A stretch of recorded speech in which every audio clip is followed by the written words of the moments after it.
ಮೊದಲೇದು dead horse ಅವರು ನಾನು ಅನ್ನೋದನ್ನ ಈಗ ಆಲ್ರೆಡಿ ಜನ ಹೇಳಿದ. ಅದಕ್ಕೆ ನನ್ನ ಇದರಲ್ಲಿ ಒಬ್ಬ ಕರ್ನಾಟಕದ ಘನ ಸರ್ಕಾರದ ಮಂತ್ರಿಯಾಗಿದ್ದುಕೊಂಡು ಒಂದು ಸಂಸ್ಥೆಯನ್ನು ಜಯಗಳಿಸ್ಲಿಕ್ಕೆ ಆಗಲಿಲ್ಲ ಅಂದರೆ ಅವ್ರಿಗೆ ಸ್ವಾಭಿಮಾನ ಇದ್ದರೆ, ಅವ್ರಿಗೆ ಇವತ್ತು ಹೌದಪ್ಪ ನಾ ಸೋತೀನನ್ನೋದು ಮನಸ್ಸಿದ್ರೆ ಇವತ್ತು ಮಂತ್ರಿಗಿರಿಗೆ ರಾಜೀನಾಮೆ ಕೊಟ್ಟು ಅವರು ಹೊರಗೆ ಬರಬೇಕು ಅನ್ನೋಂಥ ಮೊದಲನೇದು ನನ್ನ ಪ್ರಸ್ತಾವನೆ. ಎರಡನೇದ್ದು ಈಗ ಅವರ ಹೇಳಿದ್ರು ಅವರು ರಮೇಶ್ ಕತ್ತಿಯವರು ಡೆಡ್ ಹಾರ್ಸ್ ಅಂದರೆ ಒಂದು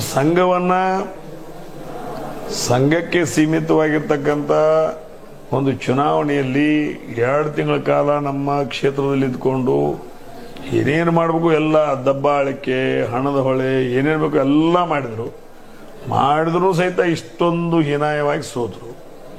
ಅದನ್ನು ಜನ ಸೋಲಿಸಿದ್ದಾರೆ. ಅವರು ಮಂತ್ರಿಗಳನ್ನ ಜನ ಸೋಲಿಸಿದ್ದಾರೆ. ಜನ ತಕ್ಕ ಮಟ್ಟಿಗೆ ಉತ್ತರ ಕೊಟ್ಟಿದ್ದಾರೆ. ಆ ಒಂದು ಮಿಟ್ನಲ್ಲಿ ಡೆಡ್ ಹಾರ್ಸ್ ಯಾರು? ಸೋತವ್ರು ಡೆಡ್ ಹಾರ್ಸು, ಗೆದ್ದವ್ರು ಡೆಡ್ ಹಾರ್ಸು?